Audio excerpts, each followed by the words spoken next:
सर्वप्रथम तो जय श्री कृष्ण। देखिए, कहा जाता है जो कलयुग है, जब कलयुग का असर होता है तो मनुष्य की जो बुद्धि होती है वह नष्ट भ्रष्ट हो जाती है। ऐसा आपको धर्म ग्रंथों में मिल जाता है। जो राजा परीक्षित थे, एक धर्मात्मा राजा थे। जो राजा थे बड़े ही धर्मात्मा थे, बहुत ही धर्मपूर्वक अपने राज्य का संपादन कर रहे थे।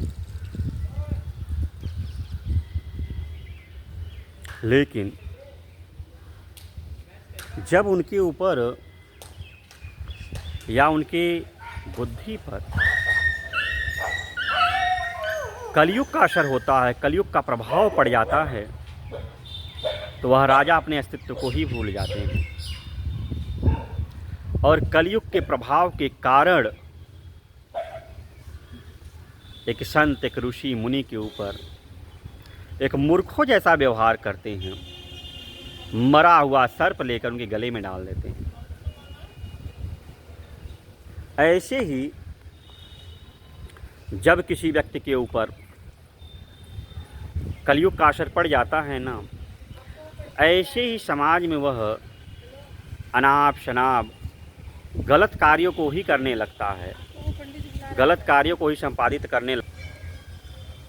वह अपने कार्यों को गलत तरीके से करने लगता। अर्थात ऐसा नहीं कोई व्यक्ति कर रहा होता है।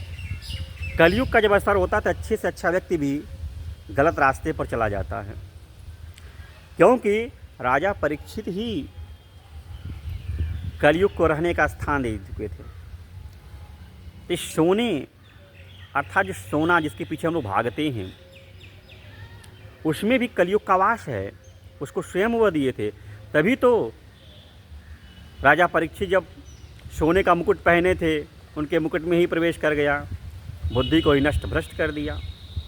आप देखेंगे आज के समय में भी जितने भी नष्ट भ्रष्ट व्यक्ति होंगे, अधिक से अधिक सोना को लादे रहते हैं। सोना वैसे भी गर्म पदार्थ है, और गर्म पदार्थ ज़्यादा ग्रहण करने से बुद्धि नष्ट भ्रष्ट ही होती है।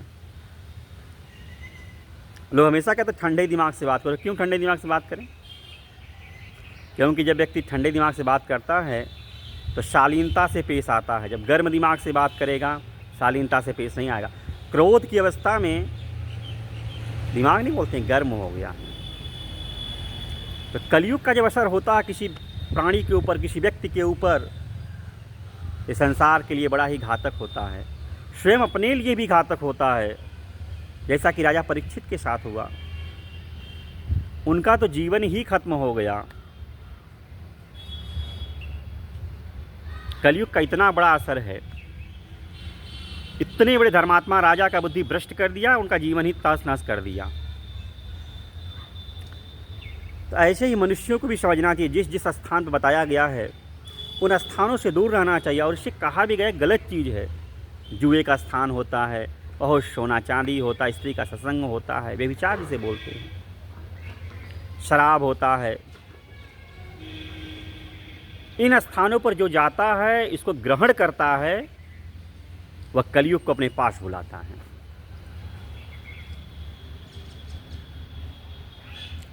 यह जीता जागता उदाहरण है। कौन इस कथा को नहीं जानता है?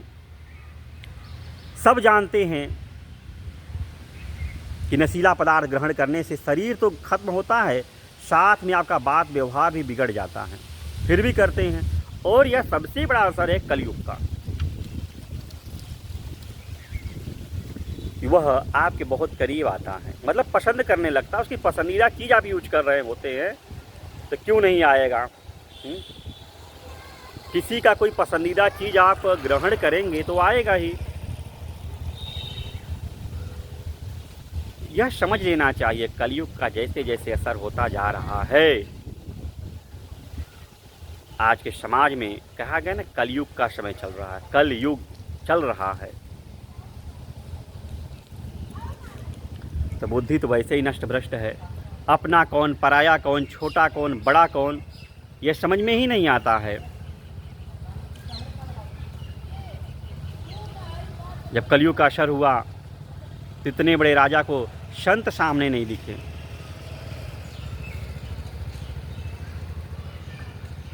कलयुग का असर होने पर पिता अपने पुत्र का वध कर डालता है, पुत्र अपने पिता का वध कर देता है। भाई को समझ में ही नहीं आएगा कि ये मेरी बहन है, उसके साथ सारे संबंध बनाने लगता है। कौन बड़ा है, कौन गुरु है, कौन गुरु माता है, उसको समझ में ही नहीं आएगा। बस अपना आधिपत्य होना चाहिए, क्योंकि बुद्धि नष्ट भ्रष्ट हो चुकी है। जिसकी बुद्धि नष्ट भ्रष्ट होती है वही सत असत में फर्क नहीं कर पाता है। सत क्या है, असत क्या है, वही फर्क कर सकता है जिसकी बुद्धि सही हो। और कलयुग का जब असर हो गया तब तो सब कुछ खत्म। राजा परीक्षित का यही हाल हुआ था। जब तक उनको होश आता तब तक सब खत्म हो जाता है। एक दारू पियक्कड़ नशेड़ी से जब उसका नशा उतरता है, जब बात करोगे, अगर कुछ गलत कार्य किया है तो बड़ा पछताता है, या मैंने क्या कर दिया। लेकिन पछताने से क्या होगा, फिर पिएगा, दूसरे दिन फिर वही काम करता है। क्योंकि जैसे जैसे आप पर उसका प्रभाव बढ़ता जाएगा, आप उसके चंगुल में फंसते हुए जाएंगे, निकल भी नहीं पाएंगे। इसलिए जितना भी हो सके इन चीज़ों से आप दूर रहे, क्योंकि यह सब चीज़ें जो होती हैं कलयुग के स्थान हैं। इनका उपयोग करने से अधिक मात्रा में वह आपके पास ही आएगा, आपकी बुद्धि को नष्ट भ्रष्ट करेगा। और बुद्धि जब नष्ट भ्रष्ट होगी तो निश्चित तौर से आपका जो सामाजिक स्तर है वह भी गिर जाता है। समाज में आपकी जो मान प्रतिष्ठा है वह घट जाती है।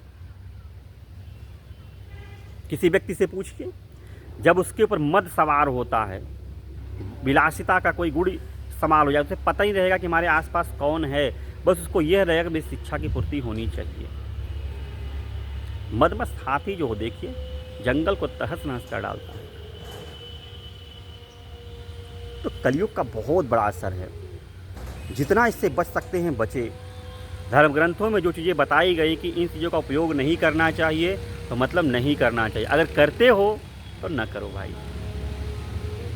क्योंकि आपने परिवार को खो दोगे, अपने समाज को खो दोगे, बचेगा ही नहीं कुछ। यहाँ तक कि अपने जीवन को खुद खो दोगे। और कौन ऐसा जो जीवन को खोना चाहता है। और भौतिक रूप में भी आप देख सकते हो, जितने नशेड़ी गजेड़ी होते हैं या शराबी होते हैं, किडनी उडनी फेल होती है, डैमेज होती, खत्म हो जाते हैं अल्प आयु में ही। भाई राजा परीक्षित की क्या हुई, मर ही गए ना, कि बचे चाहे जैसे भी मरे, मर ही गए। 7 दिन के अंदर काटना था, काटा, मर गए। इक्का दुक्का व्यक्ति बच सकता है कि दारू पी रहा और 100 वर्ष की आयु पूरी कर ली हो। 5 साल के अंदर, 4 साल के अंदर जाना निश्चित हो जाता है।